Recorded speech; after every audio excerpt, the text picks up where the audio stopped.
Bom dia, boa tarde, boa noite, sejam todos bem-vindos ao Café Prosa Saúde. Eu me chamo Pedro, sou acadêmico de medicina da UNRV, eu estou no 4º período, essa aqui é a minha colega. E aí, galera, tudo bem com vocês? Eu me chamo Hanna Beatriz, sou acadêmica de medicina do 1º período da UNRV Campus Lusiânia. E essa aqui é a nossa convidada Lara Rosana, a nossa Barbie Profissões. A mulher faz tudo aí, gente. Lara, por favor, se apresenta pra gente. Obrigada, Pedro. Muito bom estar aqui com os colegas, participando do podcast da UNRV. Bom, meu nome é Lara Rosana, sou formada em odontologia, tenho especialização em odontologia legal e periodontia. E também, atualmente, eu trabalho na Polícia Civil como papiloscopista e também sou acadêmica aqui do 4º semestre, né, juntamente com o Pedro, do curso de Medicina da UNRV de Lusiânia.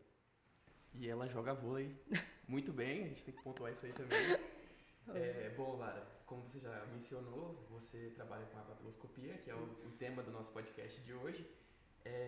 Eu queria que você desse uma introdução geral para o nosso público sobre o que é a papiloscopia, desse uma introdução, falasse o que você acha bacana dessa área. Perfeito. Bom, a papiloscopia é uma ciência que estuda a identificação humana a partir das impressões das papilas dérmicas e epidérmicas que existem na nossa pele espessa. Pele espessa, a gente lembra, né, que é essa pele mais grossa que a gente tem na palma das mãos e na planta dos pés, caracterizada principalmente pela ausência de pelos. Então, esses desenhos, né, essas linhas que a gente observa na pele espessa, tanto da palma da mão quanto da planta do pé, formam as impressões papilares. E é esse o objeto de estudo da papiloscopia. E, a partir daí, é um método de identificação humana. Lara, uma dúvida que me surgiu. Raio digital e impressão digital é a mesma coisa? Não, raio digital trata ali da parte ali no desenvolvimento embrionário, né, no desenvolvimento ainda na vida intrauterina, né, o desenvolvimento ainda ali da estrutura óssea. Já a impressão digital é a formação do tecido mole, da parte essas ranhuras, como eu falei, essas cristas, né, que a gente chama, da parte da epiderme e da derme. Lembrando lá, né, da nossa aula de embriologia, né, dos folhetos embrionários, né, então a epiderme e a derme, a epiderme se forma ali a partir do folheto da ectoderme e a derme a partir da mesoderme, e esse tecido eles vão crescendo, né, à medida que vão desenvolvendo, e a derme ela se projeta em direção à epiderme e a epiderme também em direção à derme, para formar ali um imbricamento, uma área de maior, para aguentar mais pressão, né? Porque justamente na palma das mãos e na planta dos pés são áreas que a gente vai usar, vai aplicar mais pressão. Então é importante que esse tecido esteja bem atado, né? Então essas invaginações de um tecido com o outro formam essas ondulações. E na superfície a gente observa, então, essas cristas, né, que são chamadas cristas de fricção, que são as cristas epidérmicas. E aí é o que forma a impressão digital. É um pouquinho diferente do raio digital, né, do que a gente estava falando. Então, essas cristas epidérmicas são justamente aquilo que a gente vê nas séries, nos filmes, essa pegada meio CSI. É isso que você analisa, no caso, que você trabalha com isso, né? Exatamente. Essas cristas, né, da epiderme é o que a gente analisa na identificação papiloscópica. Então, a partir de um vestígio, né, que é encontrado numa cena de crime, por exemplo, nós fazemos comparações a partir de uma base de dados, um banco de dados, para tentar identificar quem é o dono, né, quem que colocou ali, depositou ali aquela impressão digital. Lara, eu observei que você é tipo uma detetive, né? Qual que é a diferença de gêmeos que têm o mesmo DNA e têm impressão digital diferente? Por que isso acontece? Muito boa essa pergunta. Olha, o DNA, assim como a papiloscopia, é um método biométrico, né? Ele também consegue individualizar, né? Mas no caso de gêmeos univitelinos, eles vão ter o mesmo DNA, eles vão ter a mesma sequência genética ali. Já na papiloscopia, a gente consegue diferenciar um gêmeo do outro, né? Porque essa formação do desenho digital, ele é aleatório. Então, ele vai depender, primeiramente, das características genéticas, né? Claro, do fator genético vai ser fundamental, que vai determinar como que o tecido cresce, né? Mas, além disso, tem os fatores ali da vida intrauterina, do ambiente intrauterino. Então, a pressão, o movimento que o feto faz ali dentro, o próprio líquido amniótico, né? Digamos que ele encoste, né, numa parede ali uterina ou não. Então, tudo isso vai influenciar de forma a criar pressões, né, que vão formar aleatoriamente esse desenho digital. Pô, muito bacana. Eu tenho muita curiosidade sobre como funciona esse processo investigativo. Como é que vocês trabalham com isso? O que vocês usam durante o dia a dia, né? Sim. Bom, é muito interessante mesmo, porque a gente tem que lembrar sempre da histologia da pele, né? Então, lembrando, a gente está falando de pele espessa, né? Titia Fabíola vai ficar feliz. Lembra lá que na pele espessa a gente tem a presença de glândulas sudoríparas, não é verdade?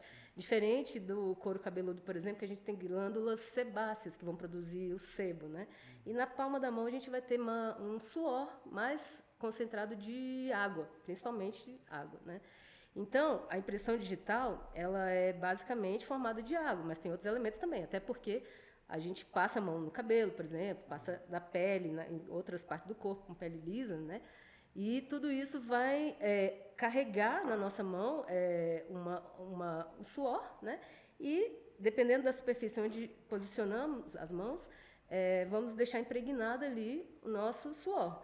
E o nosso dedo as cristas, né, dessa epiderme vão formar como uma espécie de carimbinho, né? Então, se você encosta ali, você aposicionou o seu desenho digital numa determinada superfície. E o papel de quem trabalha com isso, que faz esse tipo de perícia, é justamente procurar essas evidências. Então, em um objeto que foi utilizado numa cena de crime, por exemplo, muitas vezes esse objeto é recolhido, ele é levado para o laboratório para ser estudado, ou mesmo no local é possível revelar uma impressão digital que estava invisível. Nós chamamos de impressão digital latente. Ela não está visível, né, ali de forma a olho nu, exatamente. Precisa de algum método de revelação. E, a partir dali, a gente vai analisar qual o tipo de superfície, então vai determinar qual o tipo de reagente melhor para aquele objeto, e a gente consegue, então, promover uma reação química, né, que possa desenhar esse suor que foi aposicionado ali. Então, um dos elementos que nós usamos, por exemplo, tem uma solução, a supercola, que ela cola praticamente onde tem água. Então, o cianoacrilato, que se chama. É como se fosse uma super bonder, vamos dizer assim, mas ela é em forma de vapor. Então, a gente leva isso para o laboratório e ela vai se depositar em micropartículas ali de água. E aí ela vai conseguir formar aquele desenho da impressão digital. Um outro exemplo também, tem um outro tipo de reagente, que ele se chama ninidrina, por exemplo. Ele vai reagir com aminoácidos. Então, apesar do nosso suor, né, na palma da mão ser rico em água, por exemplo, a gente também tem outros elementos, porque a gente encosta a mão em outros locais do corpo também, né? E ele vai reagir com aminoácido. Então, ele vai ter uma afinidade para aquilo, ele vai servir como um corante, né? E aí, no laboratório, a gente consegue evidenciar essa impressão digital. Então, é assim que funciona. E é porque eu tenho muito essa dúvida, porque nas séries, nos filmes, a galera usa muito aquela luz negra, assim, para identificar. Também, de fato, luz violeta. Vocês chegam a usar, assim? Sim. Em alguns momentos, a gente usa esse espectro de luz diferente, né? Dependendo do fundo que você usa, justamente para criar um contraste. Então, às vezes você revela um elemento, ou uma impressão digital com um determinado agente revelador, uma substância reveladora, e você não conseguiu visualizar, porque, por exemplo, uma nota de dinheiro, por exemplo, de papel, você tem um fundo muito colorido, né? Muito pintado ali. Então, você não vai conseguir ter um contraste para evidenciar qual é aquela impressão digital, como é que é aquele desenho. E aí, o comprimento de onda vai permitir que você utilize e selecione aquilo que você quer enxergar. Então, no laboratório, é possível, sim, usar diferentes comprimentos de onda, ou seja, diferentes cores, né? Então, você vai usar filtros de cores também ali, para conseguir enxergar essa impressão digital que estava latente. Lara, achei muito interessante sua especificação e seus exemplos. Mas de que forma a papiloscopia também pode ser utilizada? Só em crime ou em outras ações, outros elementos, outros exemplos?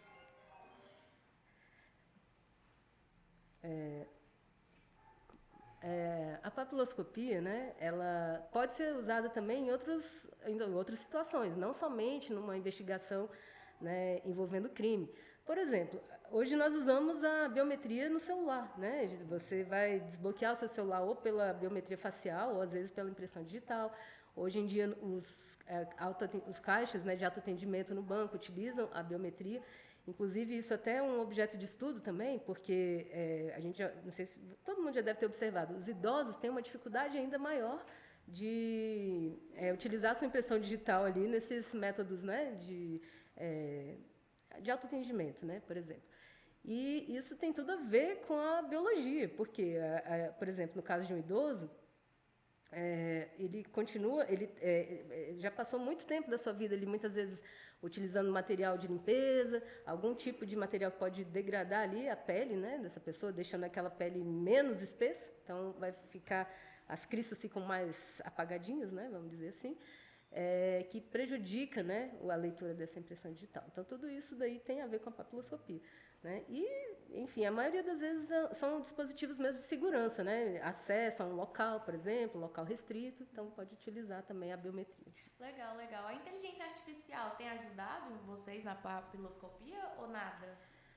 Sim, a inteligência artificial ela está hoje, né, uma ferramenta para todo mundo se valer disso, né? Todo mundo que também estuda cientificamente tem buscado o uso da inteligência artificial. No caso da aplicação forense, né, fica um pouco mais restrito, porque a gente tem que pensar que não pode produzir uma evidência contaminada, né? Você tem que analisar aquilo que realmente é evidência de um crime. Você não pode criar um desenho digital a partir de uma inteligência artificial, simplesmente. Mas pode ser usada no melhoramento de uma imagem, né? Alguma coisa assim do tipo. Lara, uma dúvida que eu tenho nessa área criminal de vocês, como é que funciona o cadastro das impressões digitais? Porque, por exemplo, vocês podem, de fato, realizar uma investigação ali, coletar uma impressão digital, só que e se esse cara não tiver, como que vocês fizeram para ter acesso ao digital dessa pessoa que vocês vão investigar? Como é que funciona isso? Sim, é tipo Velozes e Furiosos, lá tem o olho de Deus, que eles jogam o nome da pessoa e já aparece instantaneamente quem é a pessoa, onde ela tá, e até de tabela. Bom, no filme é um pouquinho, né, diferente, né? Mas a realidade especialmente aqui no Brasil, porque o Brasil é um país que tem um banco de dados biométrico muito rico, muito grande, né? Isso graças à nossa carteira de identidade, porque nós utilizamos a carteira de identidade e vocês já devem ter visto, tem lá a impressão digital, né? Atualmente, o novo modelo da carteira de identidade ele não aparece mais a impressão digital. Recentemente foi alterado, né? Hoje em dia a gente tem a carteira nacional de identificação, mas ele fica cadastrado na base do Estado. Então, cada Estado tem a sua base biométrica, né, de impressão digital, facial também, também a sua assinatura, que também é um tipo de biometria, né? E, então, essas bases, cada Estado detém essa base, é muito importante e significativa, não só para uma investigação policial, mas até mesmo para uma segurança, né? Você precisa resguardar os direitos de alguém, eventualmente um processo civil, alguma coisa, você precisa resguardar que fulano é aquele, né, determinado ali, identificado e tal, dando uma segurança assim, em relação ao nome, seus dados biográficos, tudo isso. Então essa base de dados ela não é unificada ainda. Se eu, por exemplo, eu fiz a minha digital, a minha carteira de identidade no Mato Grosso do Sul e vamos supor que eu estou no processo de investigação aqui em Goiás. O Goiás não vai ter acesso à minha impressão digital? Bom, as unidades policiais se comunicam, né? Mas ainda não há uma base nacional. Ainda não está integrado, né? Ainda não existe. E além da identificação civil, né? Continuando a pergunta, existe também a identificação criminal, né? Então, o indivíduo, quando ele é submetido, né, a uma prisão, né? Se ele não for identificado ali civilmente, se não tiver uma segurança em relação ao nome dele, então ele também pode ser identificado criminalmente, formando um outro tipo de identificação, é o banco de dados à parte, né? Então, basicamente são essas maneiras que tem de alimentação, né? De alimentar a base de dados biométrica, né? Pô, muito legal. Parece coisa de filme mesmo. Na papiloscopia, é só as digitais ou também, tipo, fio do cabelo, saliva? Não, na papiloscopia a gente estuda realmente as impressões digitais, ou palmares, ou plantares também, pode ser o caso, né? Agora, isso aí, que é fio de cabelo, por exemplo, a saliva, então você já está trazendo outros materiais biológicos que podem ser utilizados para um exame de DNA, por exemplo. Então, numa investigação, por exemplo, você vai... o tipo de vestígio, né, que você tem, ele vai ser empregado, mas também depende da base de dados que você tem para pesquisar, né? Hoje, na legislação brasileira, já foi criada uma base de dados de DNA, inclusive, mas somente para indivíduos condenados por crimes hediondos, né? Então, um latrocínio, por exemplo, um estupro, então é um banco de dados bem restrito, né? Mas já pode servir para comparação de DNA. Agora, a impressão digital não. A gente tem um banco muito maior, né? É muito mais fácil, né? Então, muitas vezes uma investigação ela até prefere ir pelo caminho da impressão digital porque é mais fácil, é uma base muito maior, né, de dados para pesquisar. Um pouco mais barato também. Perfeito, mais barato também, porque um exame de DNA é muito mais caro. Demora mais tempo também, eu acho, né? Sim, demora mais tempo. Como que essa papiloscopia se encaixa na medicina legal? Qual relação ela tem? Bom, a papiloscopia na medicina legal, ela funciona como um método de identificação humana, né? Então, na medicina legal, muitas vezes o exame que é feito ali, né, depende primeiro da identificação de quem é aquela pessoa. No caso vamos falar de um homicídio, por exemplo, um cadáver, né? Porque a medicina legal não estuda somente cadáveres, né? Também tem uma outra parte, tem exames em pessoas vivas, né? De diferentes tipos de lesões. Mas, em todo momento, é importante que haja a identificação correta daquele indivíduo, seja ele vivo, seja ele morto. Por quê? Imagina você, como médico, que você vai assinar um laudo, ou então até mesmo um atestado de óbito, né? No caso de um exame pós-mortem ali, você tem que ter muita segurança que aquele indivíduo é aquele indivíduo mesmo, porque tem muita gente por aí querendo dar fim no seu CPF, vamos dizer assim, né? Então, querendo se passar por falecido. Então, é muito importante que o Estado, né, tenha de forma segura a identificação daquela pessoa que está sendo periciada ali. E, especialmente no caso de um cadáver, muitas vezes esse cadáver já foi encontrado há muito tempo, então já está sofrendo processos de decomposição, que são processos transformativos cadavéricos, né? Então, isso altera a pele, né, daquele corpo que está sendo examinado. E aí a papiloscopia, ela tem, claro que de forma limitada, porque se você encontrar um cadáver já esqueletizado, você não tem mais tecido mole ali para poder examinar. Mas, muitas vezes, a papiloscopia consegue resolver e auxiliar a medicina legal nesse processo de identificação. Em casos de queimadura também, desse mesmo jeito, né? Isso, é a mesma coisa. No caso de uma queimadura, né? Vamos lembrar também da histologia, que a gente lembra que tem a derme, né? Que eu estava falando, e a epiderme. Lembra que uma se projeta na outra? Então, o perito em papiloscopia, ele vai estudar aquela pele e tentar, muitas vezes, utilizar soluções químicas em laboratório para recuperar, nem que seja alguma outra camada daquela pele que está sendo estudada. Então, em alguns casos extremos, você tem já até mesmo a derme. E aí é um pouco mais difícil, porque a derme, ela tem aquelas projeções, as papilas dérmicas, né, se projetam em direção à epiderme.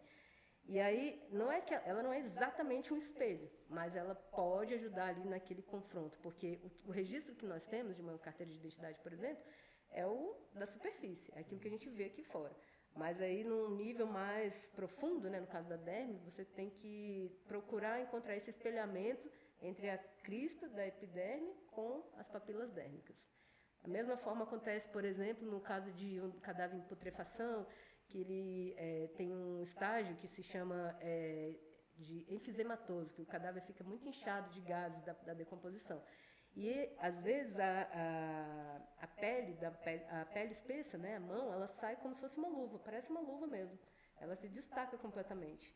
E aí é feita, então, a comparação a partir dali daquela pele. É tratado, né, em laboratório e consegue fazer, então, a comparação pela impressão digital. Caraca, é coisa de filme. Né? Mesmo, Com certeza. Lara, por que você decidiu ser Papiloscopista. Bom, quando eu fiz meu curso de odontologia, já me chamou bastante atenção a parte da odontologia legal. Estudei na faculdade, né? Tive inclusive um professor que ele trabalhava já no IML e me chamou a atenção. E, posteriormente, já formada, né, surgiram, em Brasília a gente faz muito concurso público, né, todo mundo já pensa em concurso público, então surgiu essa possibilidade de estudar para esse concurso, me interessei, prestei esse concurso. E justamente, assim que eu entrei, né, na Polícia Civil, uma boa parte eu trabalhei na identificação mesmo pós-mortem, nessa identificação de cadáveres com a impressão digital. Hoje em dia já não estou mais nessa área, mas é muito interessante, porque a gente estuda bastante a pele, né, e essas alterações que ocorrem. Lara, como é que foi para você esse processo de lidar com o pós-morte, depois que você começou a trabalhar com isso na Polícia Civil? Emocionalmente falando, como você lidou com tudo isso? Foi difícil? Foi bem complicado, né? É curiosa essa sua pergunta, porque eu tive uma experiência em trabalhar no IML ainda durante a minha graduação. Eu prestei um outro concurso, né, na época, para auxiliar de necropsia, técnico de necropsia, e eu percebi que eu não tinha aquele preparo, aquela maturidade ainda para lidar com essa situação mesmo da morte, porque realmente você lida ali diariamente com familiares, né, que estão sensibilizados, e você mesmo pensa na vida, pensa na sua vida, pensa em todas as coisas, né? E então eu fiquei pouquíssimo tempo, né? Eu tinha apenas 19 anos na época, e fiquei poucos meses, mas acabei pedindo exoneração na época, mas continuei meu curso. Mas sempre tive essa curiosidade, né? E durante a graduação que eu estudei a parte de odontologia legal, inclusive tive um professor que trabalhava lá no IML mesmo, ele inclusive é dentista e médico também, então ele tem essa vivência, e me interessou bastante. E posteriormente, depois de formada, justamente, aí veio a oportunidade de fazer um concurso público e acabei entrando. E não foi muito, acho que por coincidências da vida, acabei indo parar de novo no IML, né? Então, mas aí eu já estava mais preparada, né, psicologicamente, mais madura, inclusive, e já tinha esse interesse mesmo, já tinha despertado esse interesse pelas ciências forenses. Então, eu trabalhei um bom tempo ali no IML fazendo essa parte de identificação pós-mortem. Pô, muito legal. Esse professor deve ter sido uma inspiração para você. Foi, né? com certeza, com certeza. Clara, que incrível o seu desenvolvimento, viu? Parabéns por você estar aqui. Obrigada. Mas quanto tempo durou tudo isso, sua formação? Bom, já tem bastante tempo, né?